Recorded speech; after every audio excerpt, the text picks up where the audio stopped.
So one of the highlights of this past year for me was walking with some of the service organizations that I advised through a process of connecting their academic interests and their developed skills with service endeavors which spoke to relevant issues impacting local and global communities today.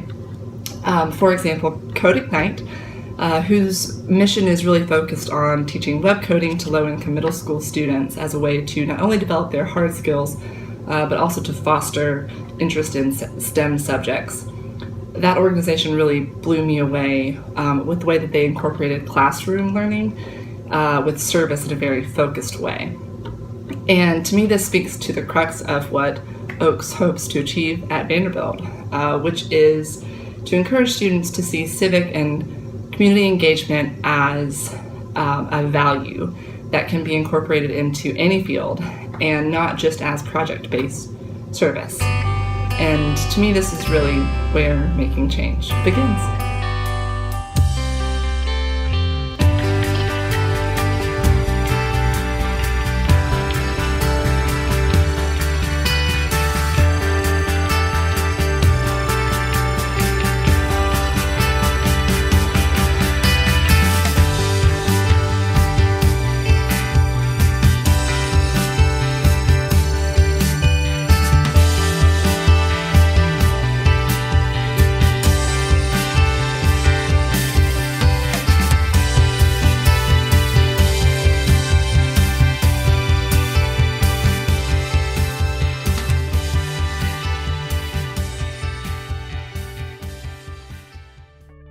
There is something wonderful about the Vanderbilt students, and I guess that this has a lot to do with how they are well prepared before coming to Morocco to deal with a different culture. They are willing to understand and to put their energy and make efforts to understand the local culture with no judgments. So I think this is a major asset when you go for study abroad programs, and more particularly for service learning programs.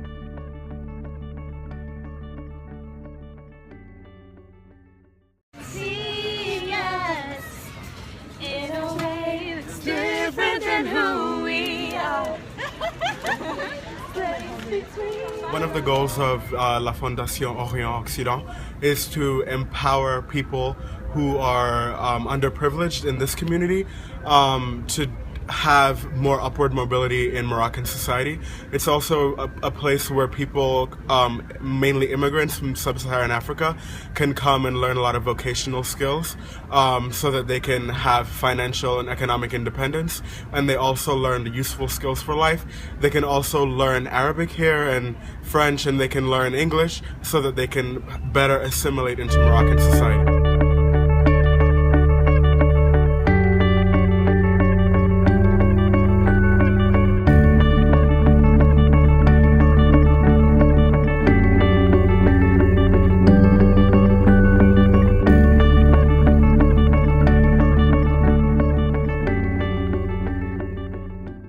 I've seen the legacy of apartheid almost everywhere I've gone. Like when I was first sitting down at the airport, and I was seeing this really the flight I was on was really racially diverse, and there were a lot of people moving about. And I was like, oh, South Africa is completely a post-conflict society, and it's really nice to see people being together, which wouldn't have been possible decades ago.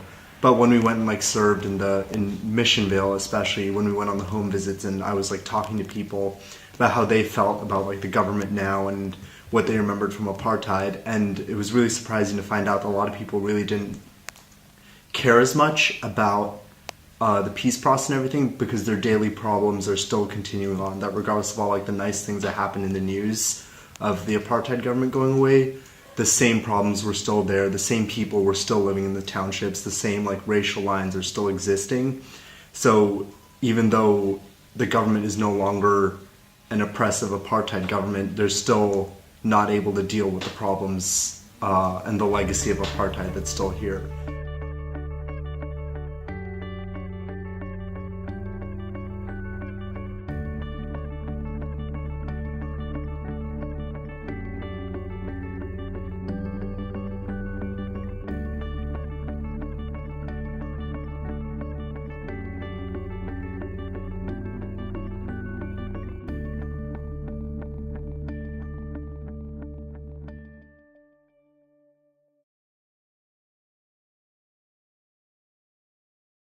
So it's really cool to have a higher up pick something that you brought to the table that they thought was interesting. It kind of shows you that all day, you know, when you get ready for your Tuesday meeting, it's not just picking up stories, it's picking up things that kind of have a real effect on people's lives. And it's cool to have someone think that what you're looking at is interesting as well. And it's been really cool to kind of get that professional experience to say, hey, I brought this to the table, I researched it, I found who I wanted to have on, and they kind of believed in the story and they liked the story, so this is what I did. And here's what I have to show for it at the end.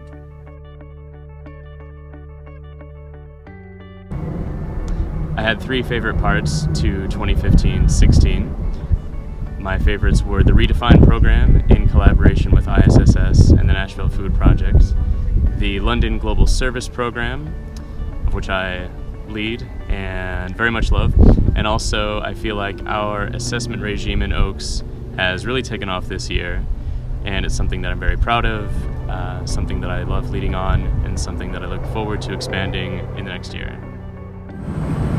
You know, it's really impossible for me to choose my favorite part of the year, but I would say every year my favorite part's been advising students, especially the student orgs, because I'm able to see the difference that students are making in the local community, and then I'm also really inspired by the leadership here on campus and the dedication to social issues, whether it's in local Nashville or the students who are doing spring break service projects across the nation.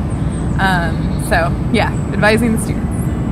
My first year in Oaks, and it's been a wonderful year learning what we do, what my role is, and the exciting things that are going on here at Vanderbilt University.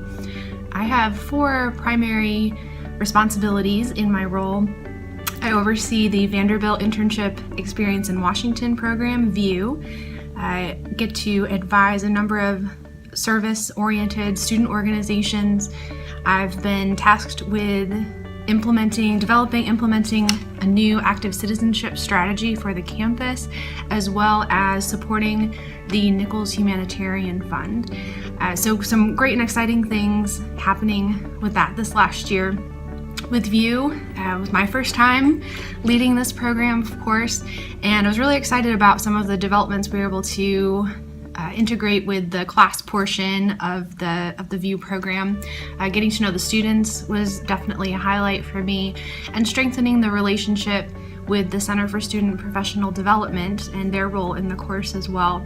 With student organizations, again, loved meeting our student leaders and hearing about what they're passionate about, how they want to make a difference, how they want to be active citizens, and being involved in the local community. Getting to learn about their projects, their programs, their partnerships with organizations in our local community. Always very inspiring and something that I've really enjoyed.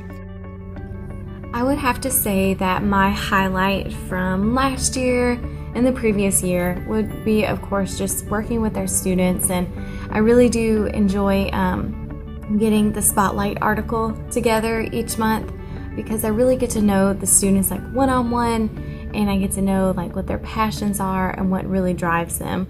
So I would have to just say, just like the student interaction is one of the biggest perks in working in the Oaks office.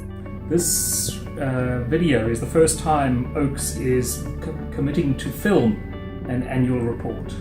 And if you see the short synopsis, you can't believe the amount of work the amazing staff in Oaks have done across the year.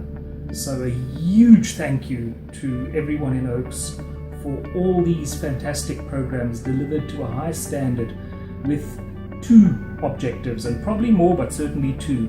1, to support our students to have the best experience possible from a service and service learning perspective, and 2, to enable all of us, students, staff and faculty, to understand in an immersive way the systemic drivers and impacts of injustices, social injustices across the planet, locally, nationally and internationally. So I commend this report to you, this annual report. I hope you enjoy it in its video format, and if you want to read more, there is of course a paper version online as well.